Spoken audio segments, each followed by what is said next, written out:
My breath caught in my throat as I stepped into the nursery. My heart pounded so loudly I could hear it in my ears. "Max, move!" I gasped, my voice shaking. But my loyal German shepherd wouldn't budge. He stood rigid in front of my baby's crib, his body tense, ears pinned forward, and hackles raised. It had been an ordinary night just moments before. I had been lying on the couch, enjoying a few minutes of quiet while my newborn, Lily, slept peacefully in her crib. Max, my ever-watchful protector, had been resting nearby, his large frame sprawled across the living room rug. Then he bolted up. A low growl rumbled in his chest, his ears flicking toward Lily's nursery. His body stiffened, and without hesitation he sprinted down the hall. A chill ran down my spine.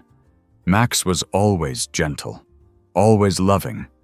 But when his instincts kicked in like this, I knew something wasn't right. I jumped to my feet and rushed after him. The moment I reached the doorway, I saw him, blocking the crib, standing like a wall between whatever was inside and me. I took a deep breath and stepped closer. The room was dim, the soft glow of the nightlight casting long shadows. Everything seemed normal, until I saw Lily. She was awake, but she wasn't crying. Her little face was scrunched up, her tiny hands trembling slightly. And Max? He wasn't moving an inch. Terror gripped me. I reached out, trying to gently push Max aside, but he let out a sharp bark. I stumbled back, my stomach twisting. "Max! What is it?" I pleaded, my voice nearly breaking. He only barked again, lowering his body slightly, his muscles coiled like a spring. Panic took over. Was something in the crib? Was she in danger? My hands trembled as I reached for my phone, ready to call 911. But then, a strange sound filled the air. A faint wheeze. My eyes shot back to Lily. Then I saw it. Her lips weren't their usual rosy pink. They were turning blue. My heart nearly stopped. "Oh my God!" I cried, shoving past Max. My baby, my sweet, perfect baby, was struggling to breathe. I grabbed her, my fingers ice cold against her tiny body. Her chest rose and fell in shallow, uneven breaths. My mind went blank for a second before survival instincts kicked in. I had to act fast. I rushed out of the nursery, cradling her close. "Max, come!" I shouted, and for the first time, he moved. He followed on my heels as I sprinted through the house. My hands fumbled for the car keys as I flew out the front door, heart hammering. The drive to the hospital was a blur. I kept one hand on Lily's back, feeling the weak rise and fall of her breaths. "Hang on, baby," I whispered over and over, tears stinging my eyes.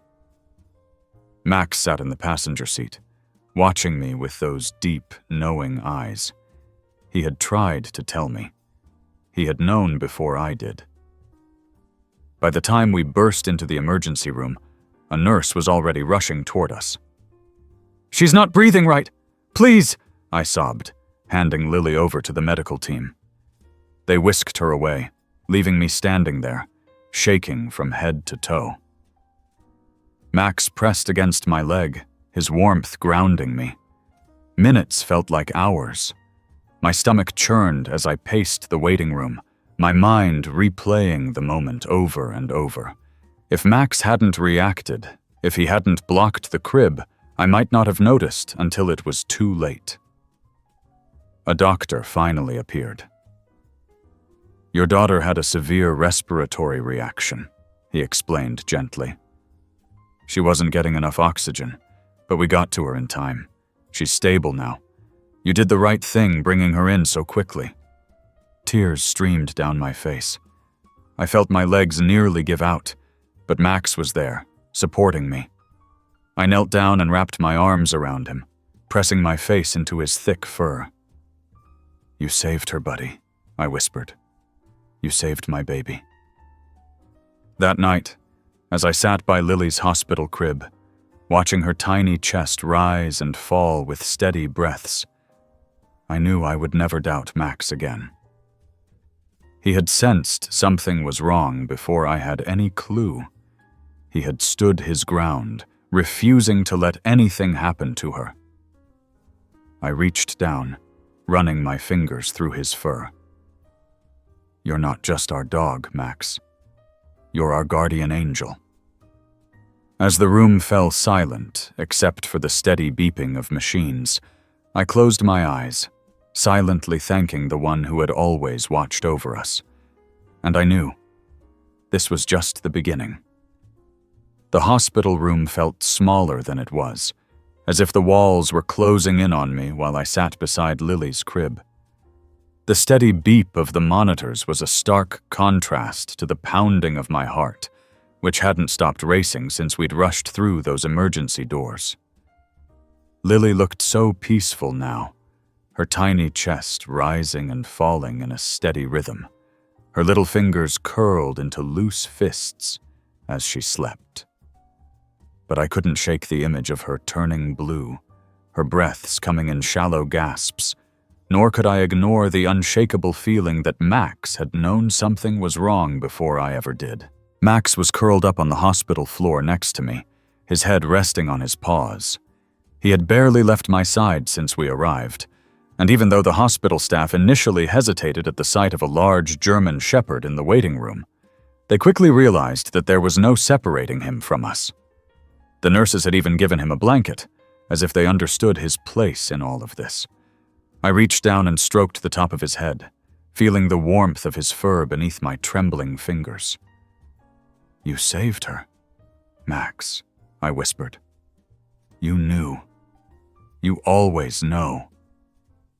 Max's ears flicked slightly, and he let out a soft sigh, closing his eyes. He wasn't just a dog.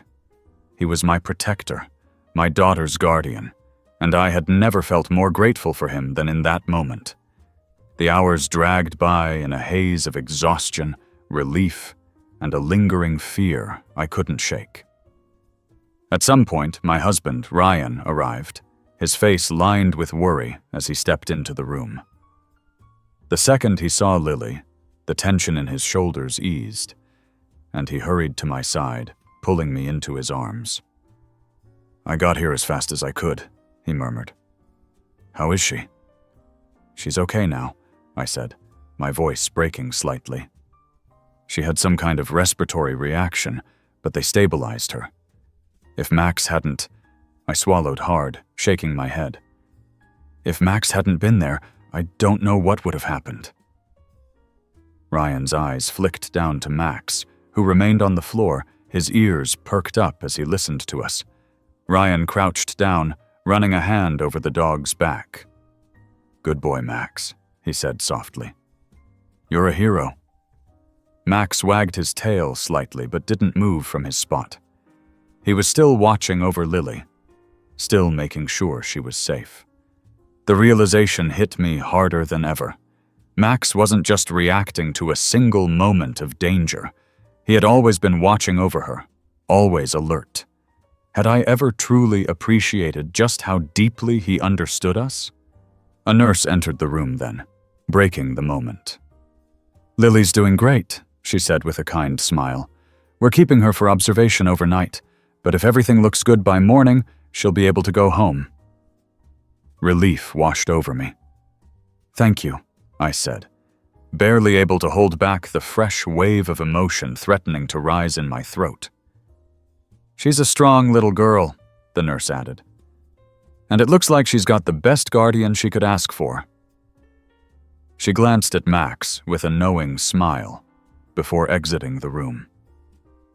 Ryan settled into the chair beside me, his hand finding mine. "We're going to have to keep a closer eye on her breathing," he said. "Make sure this doesn't happen again." I nodded. "I know. I don't know how Max knew before I did. It's like he sensed it." "Maybe he did," Ryan said. "Maybe he's more in tune with her than we are." I thought about that as I sat there, watching Lily sleep. Max had always been gentle with her, always sticking close whenever I placed her in her crib. I had assumed it was just loyalty, just his way of staying near his family. But now, I realized it was more than that. He had been watching over her, protecting her in a way I hadn't fully understood until now. The night passed slowly, but Lily remained stable.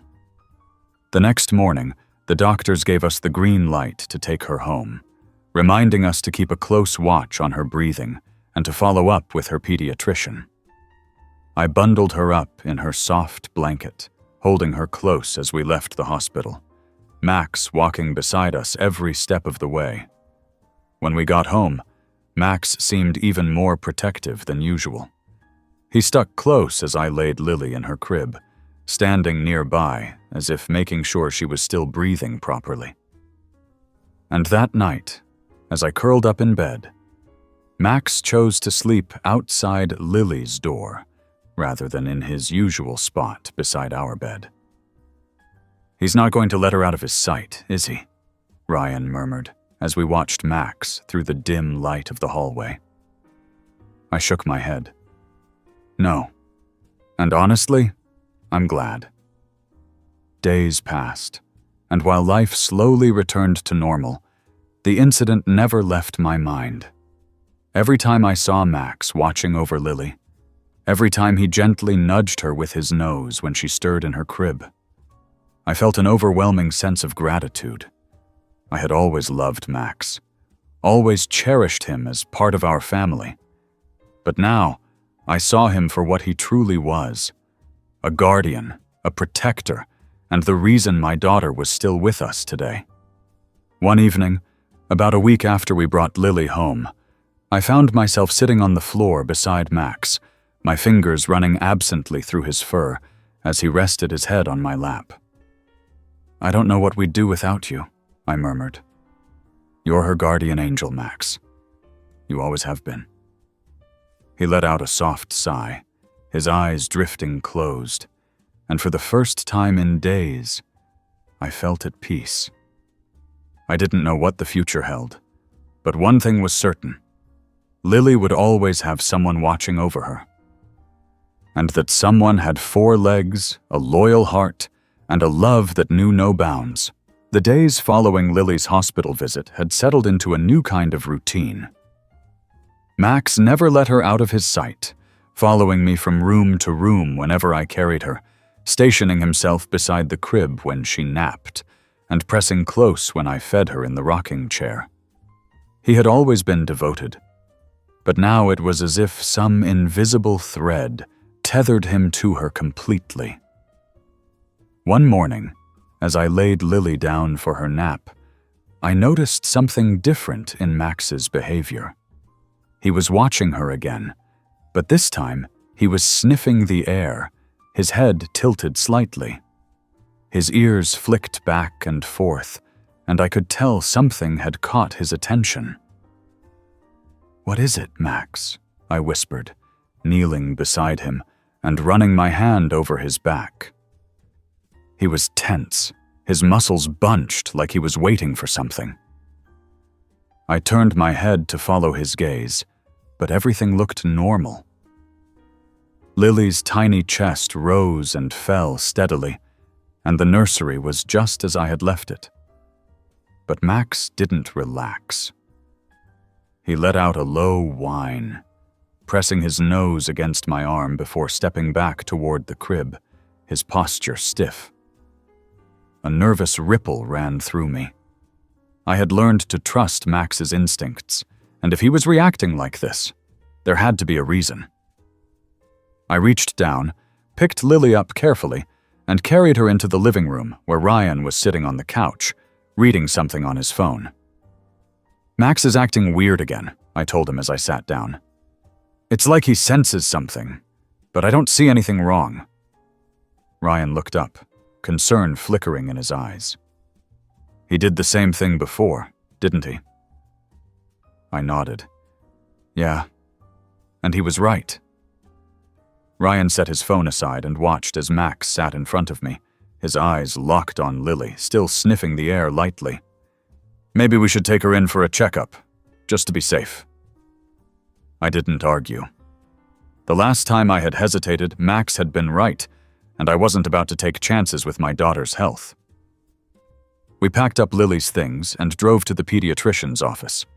Max couldn't come inside, so Ryan stayed with him in the car while I carried Lily into the waiting room, bouncing her gently on my hip. She looked fine. Happy, even. But I couldn't shake the unease curling in my chest. Max wouldn't react like that for no reason. After a short wait, Dr. Mitchell, our pediatrician, greeted us warmly and ushered us into an exam room. "What brings you in today?" she asked, peering at Lily with a gentle smile. I hesitated before answering, feeling slightly ridiculous. It's our dog, Max," I admitted. "He's been acting really alert around her. The last time he did this, she had trouble breathing, and I wanted to make sure everything is okay." Dr. Mitchell didn't look amused or dismissive. If anything, she seemed intrigued. "Dogs are incredibly perceptive," she said, gently examining Lily. "They can detect changes in scent, shifts in behavior, even medical issues before we do. I think you were right to bring her in." That eased some of my anxiety, but not all of it. I watched carefully as Dr. Mitchell checked Lily's breathing, reflexes, and heart rate. Everything seemed normal, and for a moment I wondered if maybe I was just being paranoid. Then she frowned slightly. "What is it?" I asked, my grip tightening around Lily's blanket. Dr. Mitchell leaned in, checking Lily's chest with her stethoscope again, then gently touched her ribs. "Her breathing sounds normal now, but I want to keep an eye on something. Have you noticed her struggling to nurse or seeming more tired than usual?" I hesitated. "She's been a little fussy the past few days, but I thought it was just normal baby stuff." Dr. Mitchell nodded. "I don't want to alarm you, but I'd like to run a quick test just to be sure. It could be nothing, or it could be early signs of something like mild respiratory distress." My stomach dropped. "Like last time?" "Possibly, but let's not jump to conclusions. You brought her in early, and that's good." I nodded numbly as she stepped out of the room to arrange for a test. Lily gurgled softly in my arms, completely unaware of my growing worry. When the test results came back, Dr. Mitchell reassured me that Lily was stable, but that there was a slight irregularity in her oxygen levels. "It's subtle," she said, "but it's something we'll monitor closely. I'm going to give you a pulse oximeter to use at home, just in case. If anything seems off, bring her in immediately." I let out a shaky breath. So Max was right again. Dr. Mitchell smiled. "Seems like it. You've got a very special dog." When we got back to the car, Ryan could tell by the look on my face that something had been found. "What did they say?" I explained everything as we drove home, with Max watching me from the passenger seat, as if waiting for an answer himself. "They gave us a monitor for her," I finished. "It's not serious yet, but if it had gone unnoticed..." Ryan's hands tightened on the steering wheel. "We owe Max more than we can ever repay." When we got home, I set up the monitor as instructed, checking Lily's oxygen levels every few hours. It was reassuring to have, but even more reassuring was Max's presence. He still didn't leave Lily's side, and I realized then that I would never doubt him again. Days passed, and though Lily seemed fine, Max remained on high alert. He followed me more closely than ever, and one night, while I was putting Lily to sleep, I saw him watching me intently, ears twitching as if listening for something I couldn't hear. A shiver ran down my spine. I knew, without a doubt, that he had saved her life once, maybe twice. And if Max was still watching her like that, then maybe, just maybe, there was something else I hadn't seen yet. I pulled the blanket tighter around Lily and glanced at Max. "What is it, buddy?" I whispered. "What are you trying to tell me now?" Max didn't move from his spot outside Lily's crib that night. I had watched him closely, expecting him to relax once she had settled into sleep, but instead he remained at his post, his ears twitching every so often, his eyes locked on her as though he were expecting something to happen. I was exhausted, my body aching with the weight of the past few weeks. But I couldn't bring myself to close my eyes. I sat on the floor next to Max, one hand resting on his back, feeling the slow, steady rise and fall of his breathing. He was calm, but alert, his body tense beneath my touch. Every so often his nose would twitch, and he'd let out a quiet breath, barely audible over the soft hum of the baby monitor. I checked Lily's pulse oximeter for what felt like the 100th time, relieved to see her oxygen levels holding steady. The doctor had assured me that the irregularities we had seen were minor, that we had caught things early enough to prevent anything more serious. But still, I couldn't shake the unease that clung to me like a second skin. If Max was still on edge, then I had to believe there was a reason for it. Ryan had fallen asleep in our bedroom, exhausted from juggling work and the emotional toll of everything we had been through. I didn't have the heart to wake him, not when he needed the rest just as badly as I did. I sighed, rubbing a hand over my face, then whispered to Max, "What is it, buddy? What are you still worried about?" Max let out a quiet whine, shifting slightly, his tail giving a single thump against the hardwood floor. He wasn't panicked, not like he had been that night in the nursery when he had blocked me from Lily's crib. But he wasn't at ease either. I pushed myself up, stretching my stiff limbs, and decided to do another check of the house. Maybe I was just being paranoid, but I couldn't ignore the tension radiating off Max. I walked quietly through the hall, glancing into each room as I passed. Everything looked normal. The doors were locked, the windows latched, and the baby monitor was transmitting a perfect image of Lily sleeping peacefully. Still, something wasn't sitting right. When I returned to the nursery, Max had moved. He was now standing, his nose pressed against the bars of the crib, his body tense. My pulse quickened as I hurried to check Lily, but she was still asleep, her tiny face relaxed, her breaths even. I frowned, running a hand over her forehead. She wasn't feverish. There was no sign of distress. So why was Max still acting like something was wrong? I sat back down beside him, watching as he continued to sniff the air. Then I noticed it, the way his ears twitched toward the ceiling. My heart skipped a beat. The attic. I had barely thought about it since we moved in. It was mostly used for storage, a place to keep old boxes, forgotten holiday decorations, and things we didn't have space for in the main house. But Max's focus was unwavering. His entire body was rigid now, every muscle locked in place. He wasn't watching Lily anymore. He was listening. I swallowed hard, trying to steady my breathing as I stood. My hands felt clammy, and I had to resist the urge to wake Ryan.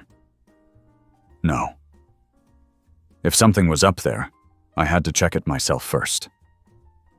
I grabbed the flashlight from the kitchen drawer and hesitated only briefly before heading toward the narrow, pull-down ladder at the end of the hallway. Max followed me closely, his nails clicking softly against the floor. I reached for the string, pulling down the attic ladder slowly. The creaking noise made me wince, and I paused, listening. Silence. My pulse thundered in my ears. I climbed up cautiously, one hand gripping the flashlight so tightly my knuckles ached. The moment my head cleared the opening, I swept the beam across the space. Boxes. Old furniture. the faint scent of dust and insulation. Nothing out of the ordinary. But then Max growled. I froze, my flashlight trembling slightly as I directed it toward the far corner of the attic. A dark shape shifted. My breath caught in my throat, and for a split second, I couldn't move. Then something scurried, a quick, frantic movement, and I barely caught sight of the small, beady eyes that reflected the light. Rats. A sharp breath of relief escaped me. I lowered the flashlight, shaking my head as I tried to calm my racing heart. Of course. It made sense. Max must have heard them moving around, sensed them before I had any idea they were up here. I exhaled, shaking my head. Just rats, Max, I whispered. But he didn't relax. Instead, he was staring intently at something just behind the stack of old boxes. His body was still stiff, his ears perked forward. I hesitated. Shifting the flashlight, I took a cautious step forward. I had expected to see more rodents, maybe a nest of some kind, but instead something else caught my eye. A faint gleam of metal, half buried beneath a pile of discarded insulation. I frowned, my heartbeat picking up again. Slowly, carefully, I crouched down, brushing the insulation aside. And that's when I saw it. An old, rusted vent. The cover was loose, as though someone had pried it open and never properly sealed it again. I swallowed hard, shining the flashlight into the narrow opening. The air inside smelled stale, thick with dust. But something about it made my stomach turn uneasily. I reached out hesitantly, touching the edge of the vent cover. It wobbled under my fingers. Then from inside came a sound. A whisper of movement, not the quick, frantic scurrying of rats. Something slower, more deliberate. I jerked back, my breath catching. Max growled again, low and deep. I backed away, my mind racing. Whatever was in there, it wasn't just rodents. I needed Ryan. I needed to get out of the attic. Heart pounding, I turned on my heel and hurried down the ladder, Max following right on my heels. As soon as my feet hit the hallway floor, I slammed the attic hatch shut, my hands shaking as I locked it. Then I ran to wake Ryan. Because something wasn't right. And I had a feeling Max had known it all along. Ryan jolted awake the moment I shook his shoulder. "What? What's wrong?" he mumbled, blinking against the dim glow of the hallway light. I didn't have time to ease him into it. "There's something in the attic," I whispered, my pulse racing. "It's not just rats." That got his attention. He sat up quickly, rubbing a hand over his face. "What do you mean?" "I don't know. I thought it was just pests, but then I found this loose vent cover and I swear I heard something moving inside, not scurrying, something else." My voice trembled as I spoke, my hands still shaking. Max was going crazy up there.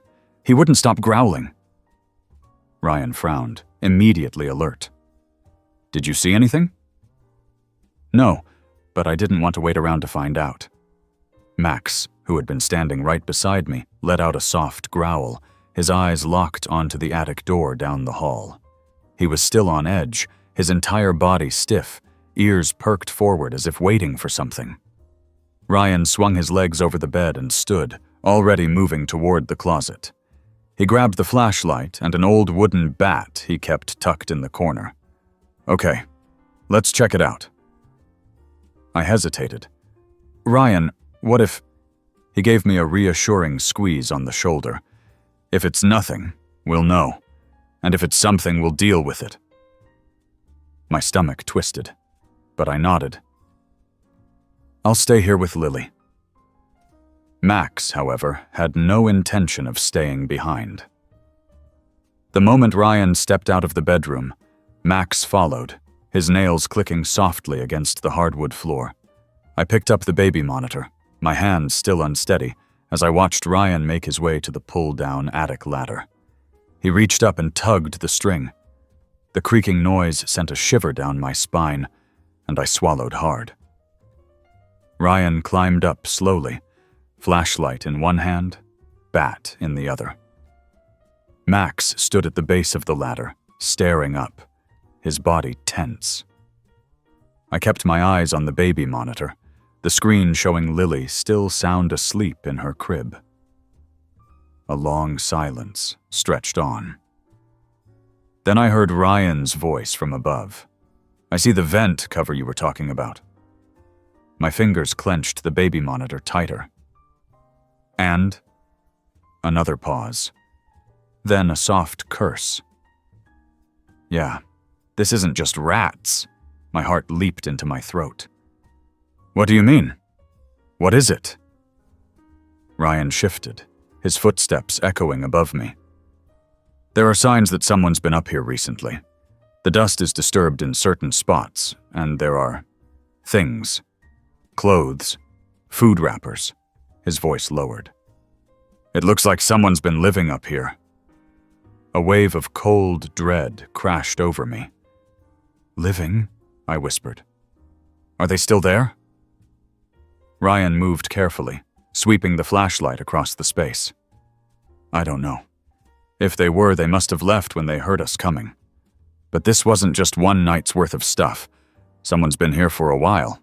I stared at the attic opening, my stomach twisting into knots. The idea that a stranger had been living above our heads without us knowing made my skin crawl. I instinctively looked toward Lily's nursery, a protective instinct surging through me. Ryan climbed back down, shaking his head. "I think they must have been using the vent as a way in and out, maybe accessing another part of the house from outside." Max was still tense, still watching. "What do we do?" I asked, hugging my arms around myself. "We're calling the police," Ryan said firmly. "If someone's been living up there, I don't want to take any chances." I nodded quickly, reaching for my phone with shaky hands. The thought of someone creeping through our attic while we slept sent shivers down my spine. I dialed 911, explaining the situation as calmly as I could. The dispatcher assured me that an officer would be sent right away. Minutes later, we heard the sound of a police car pulling into our driveway. Ryan went to meet them while I stayed inside with Max and Lily, my heart still hammering in my chest. The officers searched the attic thoroughly. They confirmed Ryan's suspicions. There were clear signs that someone had been staying up there. A tattered blanket, a few empty food containers, even a small flashlight tucked behind one of the boxes. But whoever it was, they were gone now. The police took photos, gathered what little evidence they could, and advised us to secure all access points to the attic. They also suggested we check our home's exterior for any possible entryways we might have overlooked.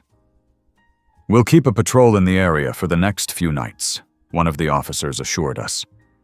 "If you notice anything suspicious, don't hesitate to call." After they left, Ryan and I immediately went to work sealing up any potential entry points, making sure the vent was properly secured. I barely slept that night, every little noise setting me on edge. Max, however, didn't rest at all. He stayed by Lily's crib, his eyes never leaving the door. The next day, I called our neighbor, Mrs. Thornton, an elderly woman who had lived on our street for over 20 years. If anyone had noticed something strange around our house, it would be her. She frowned as she listened to me. "You know, now that you mention it, I did see someone a few nights ago. It was late, maybe past midnight, and I thought I saw a shadow move by the side of your house. I figured it was just a trick of the light, but..." She shook her head. I should have said something. I reassured her that she wasn't at fault, but my unease only deepened. Someone had been watching our house, living inside it. The days passed, and despite the police patrols, I still felt a lingering sense of dread. But Max remained our guardian, never straying far from Lily's crib, never relaxing his watch. One night, as I was rocking Lily to sleep, I looked down at Max and whispered, "You knew, didn't you? You always know." He lifted his head slightly, his deep brown eyes meeting mine, and for the first time in days, I felt just a little safer. The house felt different after the police left. I told myself it was just my imagination, that we had secured everything and there was no longer any reason to be afraid. But even with all the locks checked and the attic sealed up tight, I couldn't shake the unease curling in my stomach. Max never relaxed either. He had always been watchful, but now it was different. Every night, he positioned himself outside Lily's room and refused to sleep anywhere else. Even when Ryan tried to coax him into our bedroom, he wouldn't budge. "He's not letting his guard down," Ryan murmured, as we stood in the hallway that night, watching Max curled up near Lily's crib, his ears twitching at every sound. "Maybe he still senses something." I shivered. "But we checked everything. The attic is sealed. The vents are closed. The police didn't find anyone." Ryan didn't say anything, but I could see the tension in his shoulders. He didn't want to admit it, but he felt it too. I barely slept that night. Every creak of the house sent my nerves on edge. I lay awake listening to Max shift occasionally, his nails tapping softly against the floor as he moved closer to Lily's crib. By morning, I was exhausted, but I told myself I was just being paranoid.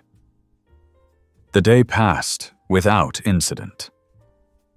I went through our usual routine, feeding Lily, playing with her, taking Max for a short walk in the backyard. Ryan went to work, and I did my best to keep my mind busy, but the feeling of being watched never left me. Then, that evening, as I was making dinner, I heard a noise. It was faint, barely noticeable over the hum of the stove, but Max's reaction was immediate. His head shot up, ears forward, body going rigid.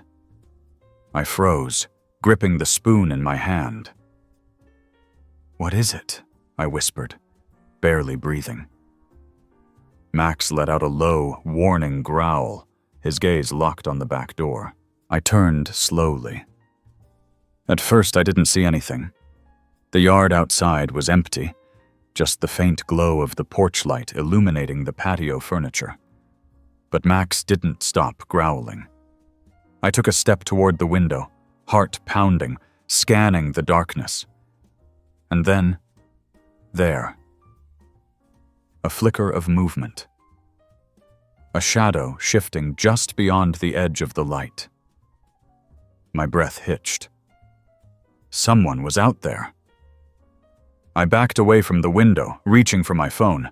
My hands were shaking as I dialed Ryan's number, my mind racing. "Hey, what's up?" Ryan answered casually, but the moment he heard my voice, he knew something was wrong. "What's going on?" "There's someone outside," I whispered. "Max saw them first. I saw something move near the back fence." "Lock the doors. I'm on my way." His voice was sharp now, urgent. "Call the police." I nodded, even though he couldn't see me, and immediately dialed 911. My voice was steadier this time as I explained the situation. "I saw someone near my backyard. My dog alerted me first." "Stay inside, ma'am," the dispatcher said firmly. "We're sending officers to your location now. Keep your doors locked and do not engage." I hung up, my pulse racing, and double-checked every lock in the house. Max was still at the back door, his body tense, his tail low, waiting. Minutes felt like hours. Ryan got home first, bursting through the front door and immediately scanning the house. "Are you okay?" "I'm fine," I said shakily. But Max hasn't stopped watching the backyard. Ryan went to the window, his hands clenched into fists. I don't see anyone now. Just then, the sound of sirens cut through the quiet night. The police had arrived. Ryan met them at the door while I stayed inside with Lily, holding her close as I listened to the muffled voices outside. The officers searched the yard, their flashlights sweeping over every corner, but they found nothing. No signs of forced entry, one of them told Ryan. But if you saw someone out here, they could have taken off as soon as they heard movement inside. I hugged myself, nodding. I know what I saw. And Max, he wouldn't react like that for no reason. The officer gave Max an approving look. Dogs like him? They don't just imagine things. If he was on alert, there was something out here. We'll increase patrols in the area for the next few nights. In the meantime, make sure your security is tight. Cameras, alarms, anything to deter trespassers. After they left, Ryan and I checked every window, every door, making sure everything was secure. I barely let go of Lily all night, my heart still pounding. Ryan pulled me close as we sat on the couch. We'll get a security system installed first thing in the morning. And cameras. I nodded, knowing it was the right thing to do, but still, I couldn't shake the feeling of unease. As I looked down at Max, curled protectively at my feet, I knew one thing for certain. He had sensed something before I did. He had been warning me all along, and now, more than ever, I was going to listen. The next morning, the security system installation crew arrived early. I hadn't slept much, my body running on pure adrenaline, but I was relieved that we were finally taking steps to secure the house. Ryan had spent half the night researching the best cameras and alarms, determined not to leave anything to chance. Max never left my side as I carried Lily around the house, watching the workers set up the system. Every so often he would lift his head, ears twitching, his sharp eyes scanning the windows. It was as if he was waiting for something, or rather expecting something. And that unsettled me more than I cared to admit. Ryan walked in from outside, dusting his hands off. They're setting up the last of the motion sensors in the backyard. We'll have cameras covering every entrance, and the alarms are synced to our phones. I exhaled slowly. Good. Maybe now we can actually sleep. He wrapped an arm around my shoulders and kissed the top of my head. We'll be okay. I nodded, wanting to believe him. But Max's posture told me he wasn't convinced. By the afternoon, the installation was complete, and the house felt like a fortress. Every door and window had a sensor, every inch of the yard had a camera, and the alarm system was state-of-the-art. It should have been enough to make me feel safe. But as I fed Lily her bottle, I kept thinking about that shadow outside the fence, the movement I had seen. Someone had been there, watching, waiting. As the sun set, Max's pacing grew more intense. He circled near the back door, occasionally stopping to sniff the air. His growls were low, cautious. Ryan noticed it too. He's been like this since last night. I know, I murmured. What if whoever was out there comes back? Ryan frowned, rubbing a hand down his face. Then we have cameras, alarms, and the police on standby. They won't get near you or Lily. I wanted to believe him, but Max's continued vigilance kept my nerves on edge. He had warned us before. He had sensed something in the attic before we even knew there was someone living up there. And now, he was on high alert again. That night, Ryan and I sat in bed, watching the security feed on our phones. The cameras captured everything. Front yard, backyard, side entrance. Every angle was covered. Hours passed, and nothing happened. No movement. No signs of anything unusual. Maybe it had all been paranoia. Sometime after midnight, exhaustion finally overtook me. I closed my eyes, letting sleep claim me. And then the alarm blared. I shot up, my heart slamming against my ribs. Ryan was already grabbing his phone, checking the feed. Motion detected in the backyard. Max was already up, barking furiously as he ran to the door. I grabbed Lily, holding her close, my hands shaking as I watched Ryan navigate the security app. There! I pointed at the screen. The camera footage showed a figure near the back fence, barely visible in the dim light. Ryan cursed under his breath. They're testing the system. They know we're watching, I whispered. Max's barking grew louder, more urgent. He pawed at the door, ready to attack whatever was out there. Ryan pulled out his phone and called the police. Someone's in our backyard. We have it on camera. I gripped Lily tighter, my breath coming fast and shallow. The figure moved, stepping further into the yard. Then, just as quickly as they appeared, they vanished. I stared at the screen, my skin cold. Where did they go? Ryan shook his head. They were watching us, testing us. Minutes later, flashing red and blue lights illuminated the front of our house. The police swept the area, but there was no sign of the intruder, just footprints in the grass near the fence. One of the officers frowned at the camera footage we showed him. They knew where the cameras were.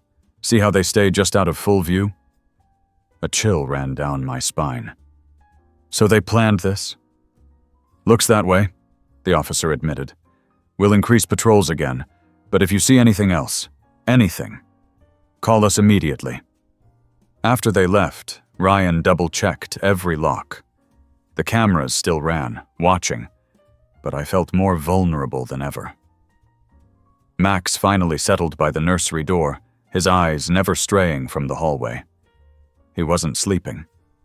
Neither was I. By morning, I was running on fumes. Ryan made coffee, his jaw tight with frustration.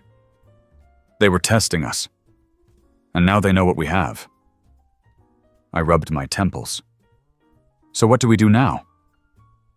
We stay alert. We don't let our guard down. His gaze flicked toward Max. And we trust him. I followed Ryan's gaze to where Max sat, still watching, still listening. His presence had already saved us once, maybe even twice.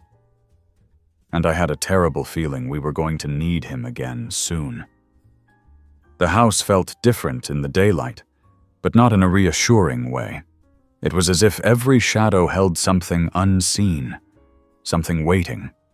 Ryan had left for work, though not without hesitation, and I was left alone with Lily and Max, the two most important pieces of my world.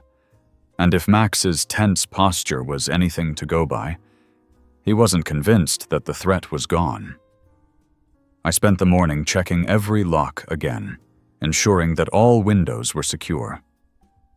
Max followed me from room to room, his movements careful, his ears pricked forward, listening to sounds I couldn't hear. He wasn't whining, wasn't growling, but his tail was stiff, his muscles taut. I kept my phone close, my stomach twisting with the same question over and over. Would they come back?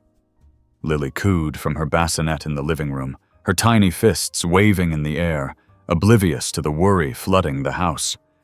I wished I could shield her from it completely, wished I could live in the blissful ignorance she had.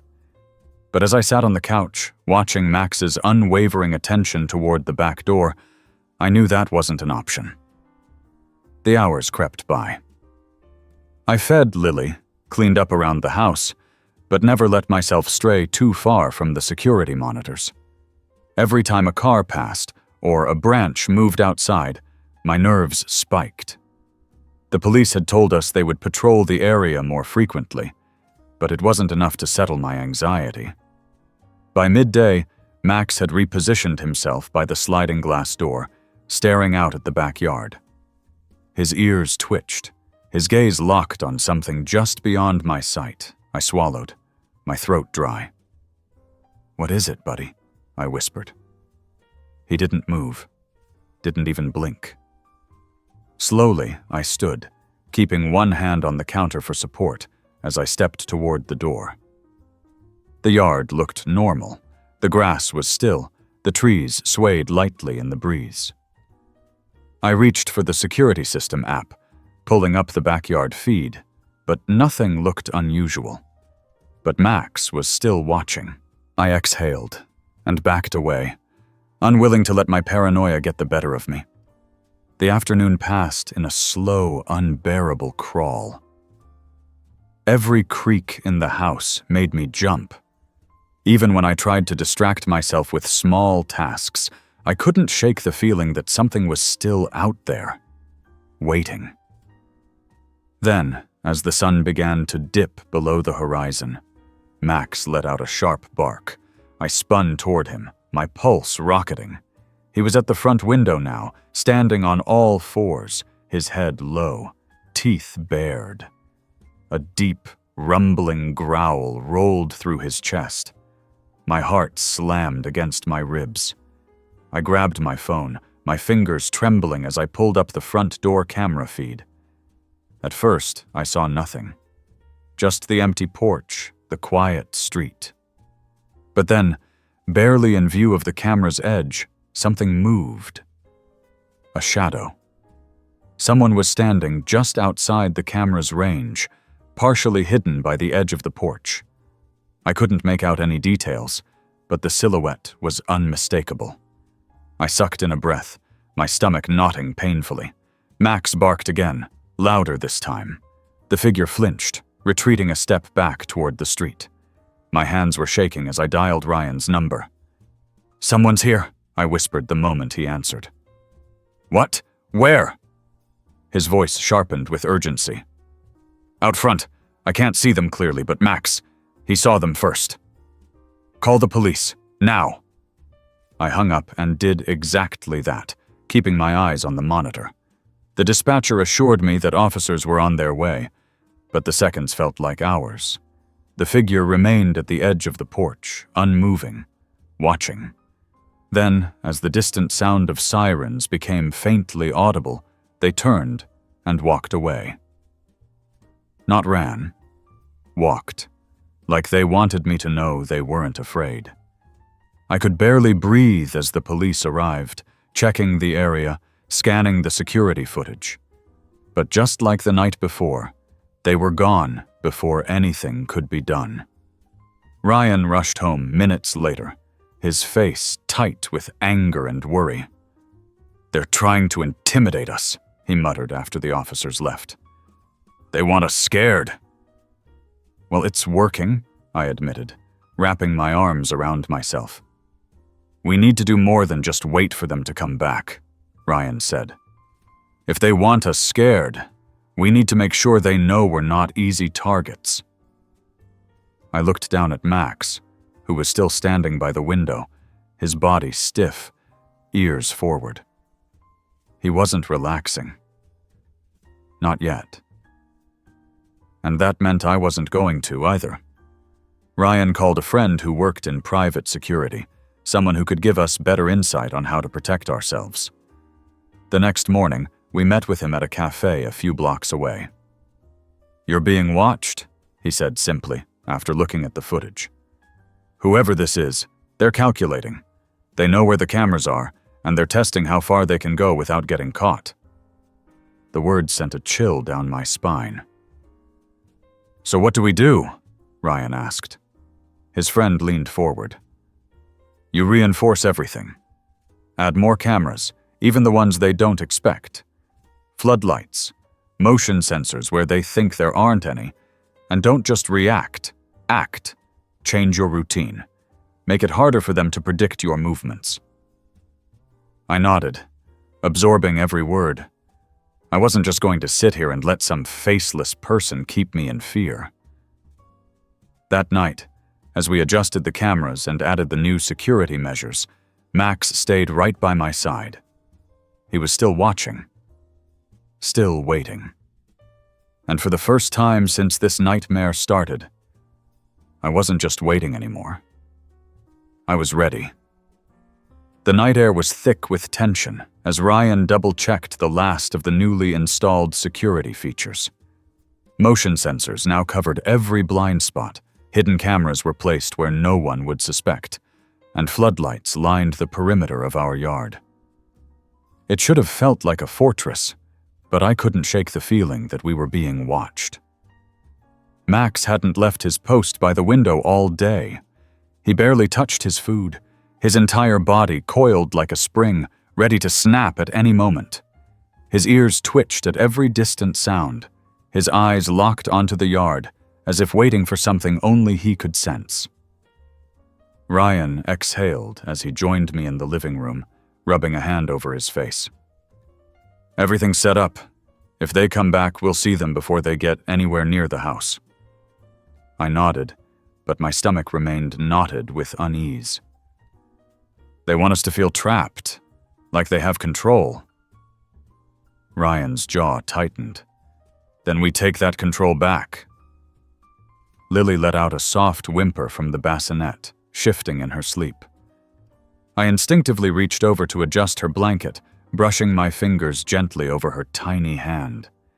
I wanted so badly for her to grow up in a home where I didn't have to be afraid. The night dragged on, the silence stretching into something unbearable. Ryan sat with his laptop open, reviewing footage from the security cameras, while I lay on the couch, unable to sleep. Max never moved from his position. Then, just past 3 in the morning, Max's growl rumbled through the quiet house. I shot up, my pulse hammering. Ryan's eyes snapped to the security feed. "Back fence," he muttered. "Motion detected." I rushed to his side, my hands trembling as I stared at the grainy black and white footage. There it was. Movement. A figure creeping along the fence line, just beyond the reach of the main security lights. Ryan grabbed his phone, already dialing 911. "They're here." Max barked sharply, his body stiffening as he rushed toward the back door. I followed, but Ryan caught my wrist, holding me back. "Stay here. Keep Lily close."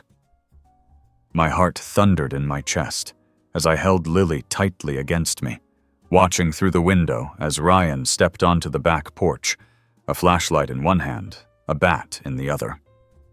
Max was beside him, his growls deep and menacing. "Hey!" Ryan shouted. "I see you! Police are on their way!" The figure paused. For a long, terrifying moment, they just stood there, watching. Then, they turned and sprinted into the darkness. Max barked furiously, ready to give chase, but Ryan grabbed his collar, keeping him from running after them. "Let them go. The cops will handle it." Within minutes, the flashing red and blue lights filled our street. Officers combed the area, but just like before, the intruder had vanished without a trace. An officer approached us as Ryan handed over the security footage. "They're testing you, pushing to see how far they can go." I swallowed hard. "They're not going to stop, are they?" The officer's face was grim. "Not until they get what they want." That statement sent a chill through me. What did they want? Ryan's hand found mine, gripping tightly. "We're not going to let them win." The police left after another round of searching, and we were left alone again in the dark. I sat on the couch, holding Lily close, exhaustion threatening to pull me under. But I couldn't close my eyes. Ryan sat next to me, staring at the security feed, his leg bouncing restlessly. "This isn't random," he muttered. "They aren't just looking to steal something. This is targeted." I knew he was right. It wasn't just a break-in attempt. It wasn't just some petty criminal looking for an easy target. Whoever this was, they wanted something, and they weren't going to stop until they got it. The next morning, Ryan made more calls. He reached out to private security firms, considering hiring someone to watch the house at night. We spoke to neighbors, warning them to be on the lookout. And through it all, Max remained vigilant. He paced the house, watching the windows, his entire demeanor screaming that this wasn't over. By nightfall, I was running on fumes, but I refused to let exhaustion take hold. I put Lily down in her crib, my fingers lingering on her soft skin. "You're safe," I whispered. "I won't let anything happen to you." Max sat by the door, his tail flicking once as he kept watch. The hours ticked by. Midnight came and went, then 1, then 2, and then the motion sensor went off again. Ryan and I were already at the monitor before the alert fully registered. This time, there were 2 figures. One by the back fence, another at the side of the house. My breath caught in my throat. "They're getting bolder," Ryan muttered. "They don't care if we see them now." I held onto the edge of the counter to steady myself. "What do we do?" Ryan's expression hardened. "We don't wait for them to come to us." He grabbed his phone and dialed. "We need officers here now.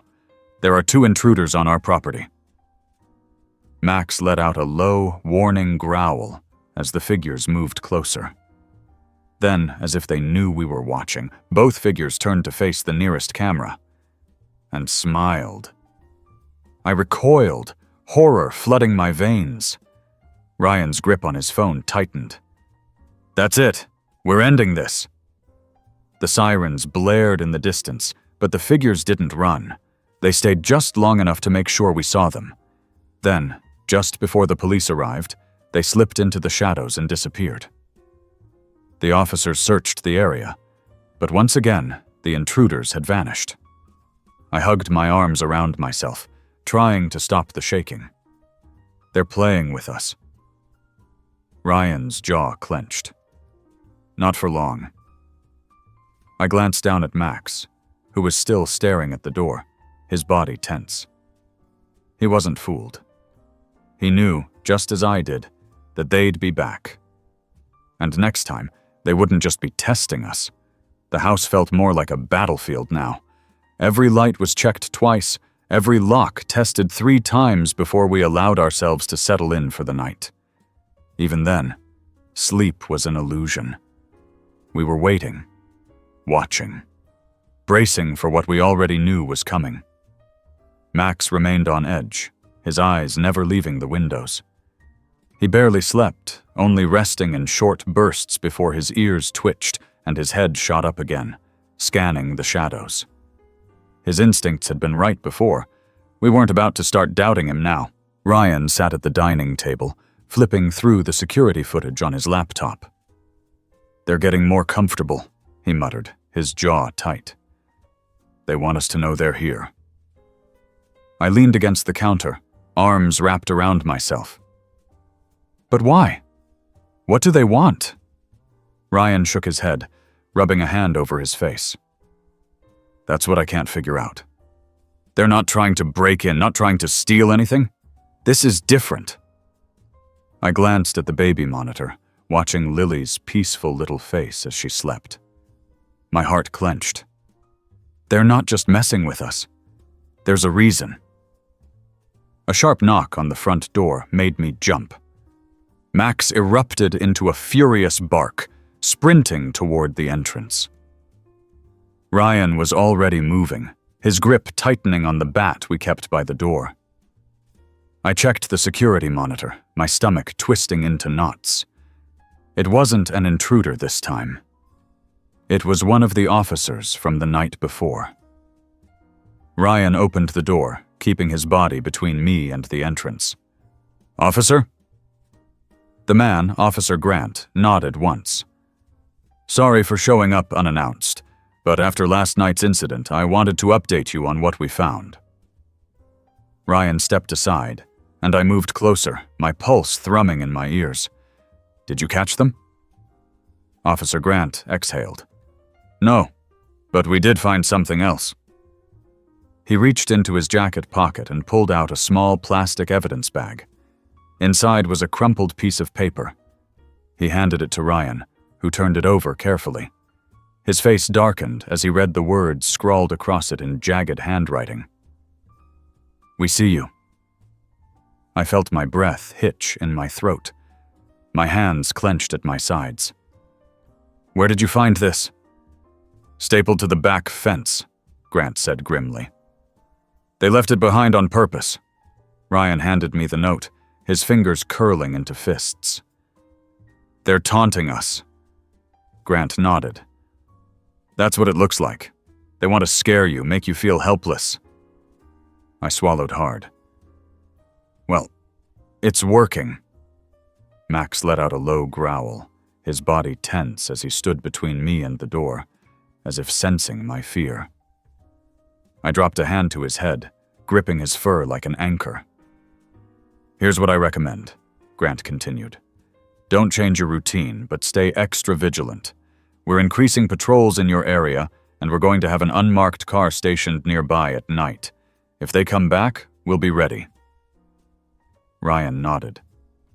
"And if they try anything? Then we make sure they regret it." That night, I couldn't stop staring at the note. It sat on the kitchen counter, its message screaming at me in silence. "We see you." Ryan installed more cameras, adjusting angles so there were no more blind spots. We placed motion sensors along the fence line, ensuring we'd be alerted the second anyone got close. But even with all that, I felt no safer than before. Hours passed, and the house was suffocatingly quiet. Every creak, every rustle of the wind made my nerves fray even more. Max was restless, pacing between the nursery and the front door. Then, at 2:37 a.m., the motion sensor alarm blared. Ryan and I were up in an instant, rushing to the monitor. The backyard camera flickered as the feed adjusted to the sudden movement. There they were, two figures standing at the edge of the fence, just like before. But this time, they didn't run. They just stood there, watching. Ryan cursed under his breath. "They're pushing us." I felt like ice was running through my veins. "They want us to come outside." Max snarled, his nails scraping against the floor as he pressed against the glass door, his body vibrating with the need to protect. Ryan reached for his phone, dialing Officer Grant's number directly. "They're back."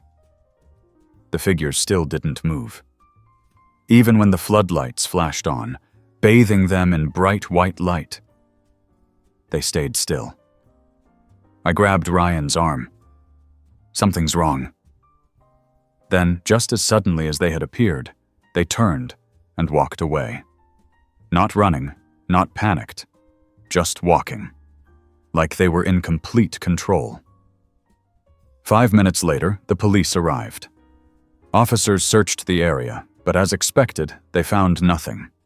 Just footprints in the dirt near the fence. And one more thing. Another note. Not yet. I pressed a hand against my chest, trying to steady my breathing. "They're playing games." Grant studied the note, his jaw tightening. "Yeah, and they're getting bolder." Ryan ran a hand through his hair, his body rigid with frustration. "How do we stop this?" Grant looked at us, his expression grave. "We set a trap." The plan was simple. The next night, an unmarked police car would be stationed just out of view. Officers would monitor our security feed in real time. The moment the intruders showed up, they'd be caught before they had a chance to slip away. It should have given me some sense of relief. But as I lay in bed that night, listening to Max's deep breaths beside me, I still felt that overwhelming sense of dread. They weren't done. They weren't afraid. And somehow, I knew they weren't going to wait much longer. The house was eerily quiet, despite the heightened security. It wasn't a comforting silence. It was a waiting one, stretched thin with tension. The unmarked police car was stationed just beyond our street, and officers monitored our security feed in real time. Ryan was still awake, watching the camera feeds from his laptop at the dining table, his jaw set in frustration.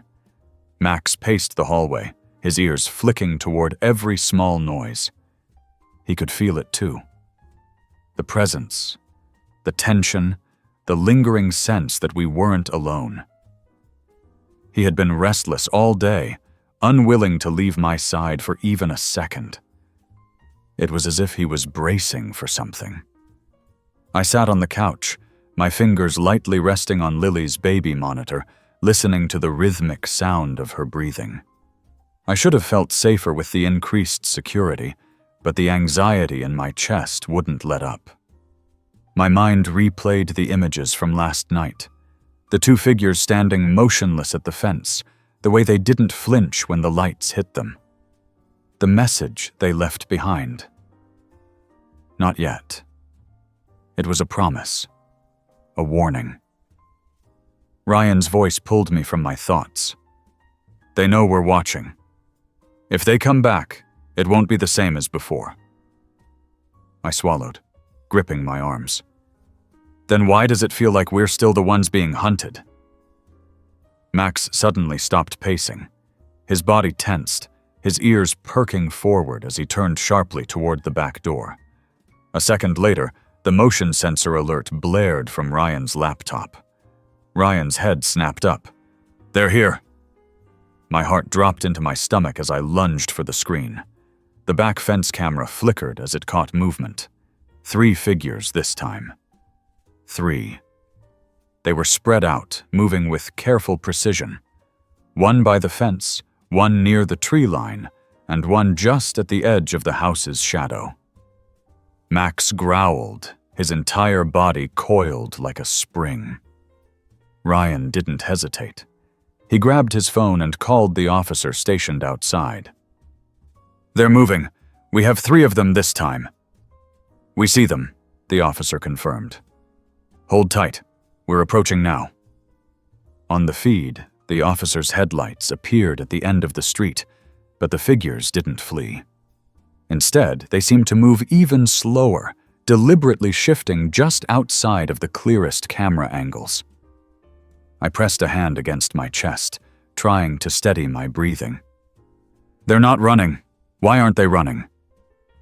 Ryan's grip tightened on his phone. They're waiting.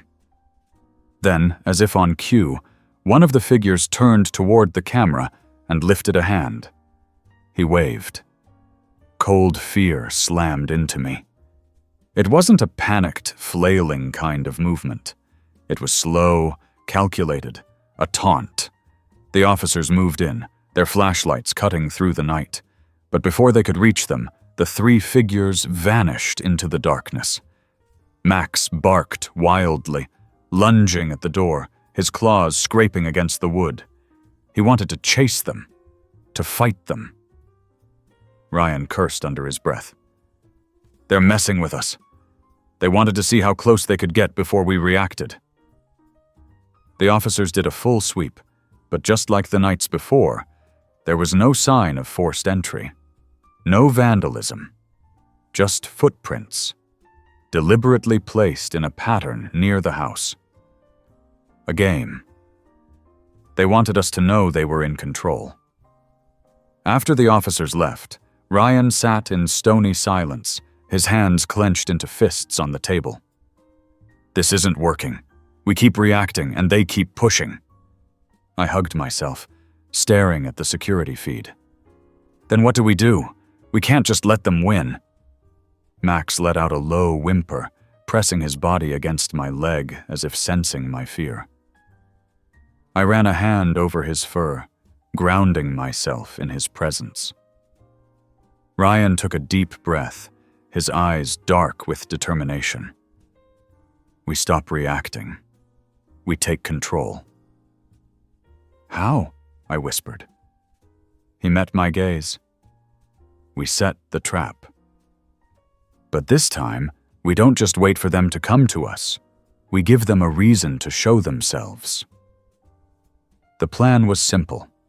We would create the illusion of routine, just like every other night.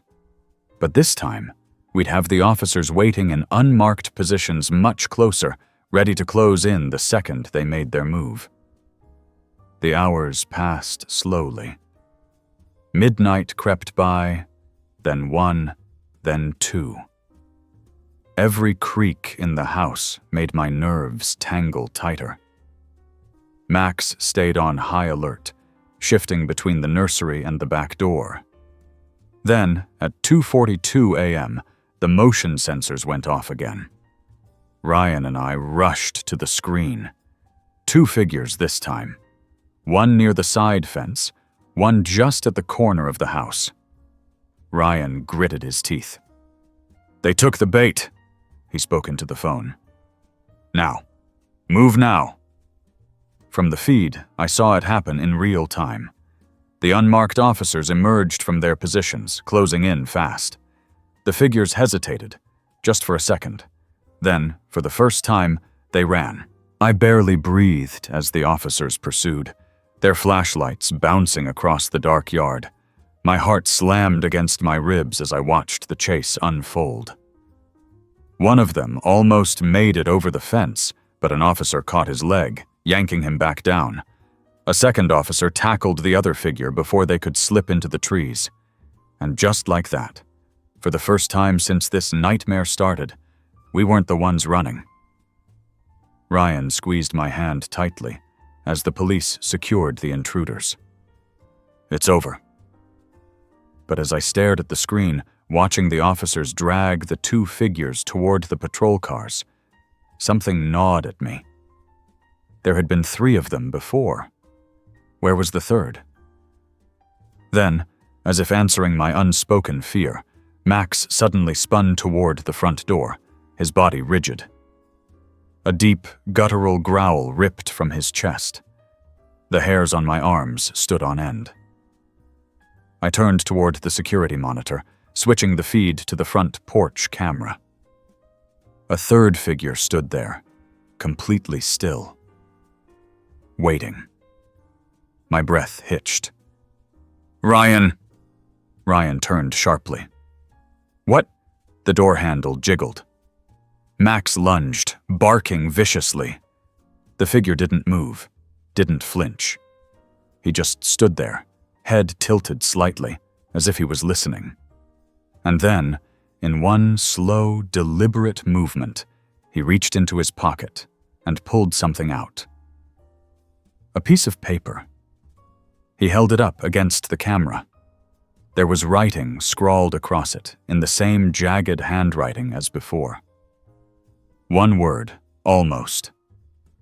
Ryan bolted for the front door just as the figure lowered the note.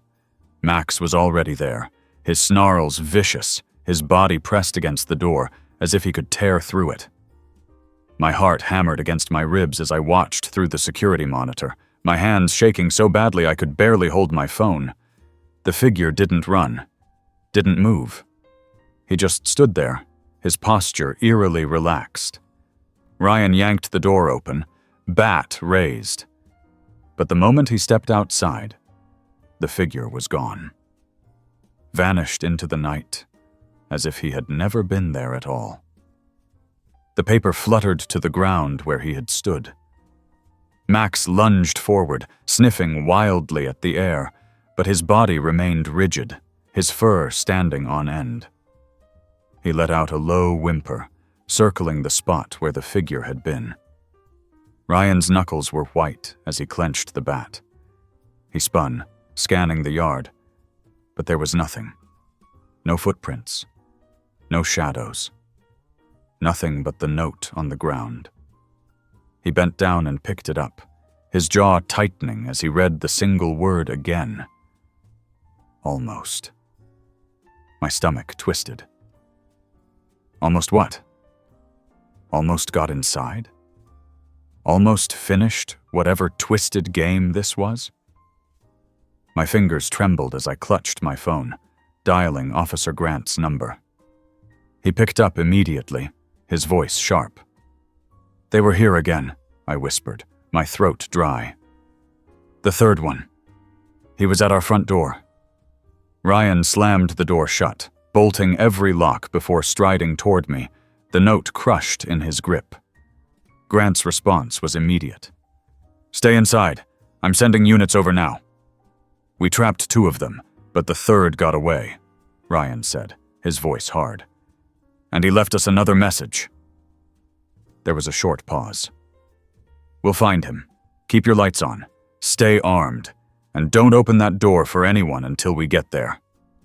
I nodded, even though he couldn't see me, and ended the call. My body trembled as I held Lily close, feeling the rise and fall of her tiny breaths against my chest. Ryan paced, his frustration boiling over. "They keep getting away. Every time we get close, they slip through." Max still hadn't moved from the door. He remained pressed against it, his breathing heavy, his eyes fixed on something unseen beyond the wood. He wasn't barking anymore. He was waiting. Minutes stretched into eternity until flashing red and blue lights filled the windows. Officers stormed our property, searching every inch of the surrounding area. But just like before, the 3rd figure had disappeared without a trace. Grant stood in our living room, his expression unreadable as he watched the replay of the security footage. The way the 3rd man had simply appeared at our doorstep. The way he stood so still, so calculated. The way he had left, as if he had never been there at all. "This isn't random," Grant finally said, his voice low. "They know exactly what they're doing." Ryan folded his arms. "Then what's their goal?" Grant exhaled. "Control, fear, maybe more. But they haven't succeeded yet. And now we have 2 of them in custody. That changes things." My pulse quickened. "Will they talk?" Grant's lips pressed into a thin line. "They'll have to." Ryan's grip on my hand tightened. "And if they don't?" Grant's gaze was steady. "Then we find another way." The rest of the night passed in a haze of exhaustion and uncertainty. We were safe, at least for now. But the unease in my chest didn't fade. The next morning, Grant called with an update. "We got them to talk." I gripped the phone. "And?" His voice was grim. "They were hired." The world tilted. "Hired?" Ryan, who had been listening, frowned. "By who?" "We're still digging into that, but they weren't here to rob you. They weren't looking for valuables." He hesitated. "They were here for her." I clutched Lily tighter, my vision blurring. "For Lily?" Ryan shot to his feet, his entire body going rigid. "Why?" "We don't know yet, but they were paid to test your defenses, to get as close as possible without getting caught. They weren't expecting Max. He threw off their plans." My heart slammed against my ribs. "They were going to take her." Ryan's jaw clenched. "Over my dead body." Grant's tone darkened. "That's exactly what they were willing to do." Silence stretched between us. I took a shaky breath. "What do we do now?" "We're putting a protective detail on you, effective immediately, and we're going to find out who sent them." I looked at Max, who sat beside me, his steady presence keeping me grounded. He had known from the very beginning. He had saved her before I even realized she was in danger. Ryan reached over, his hand warm over mine. "We're not going anywhere. We're not backing down." I nodded. And neither is Max. Outside, the world kept turning, but inside, we were locked in a battle we hadn't asked for. A battle for our daughter's safety. A battle that wasn't over yet. But we weren't alone. We had each other. And we had Max. And that was enough to fight back.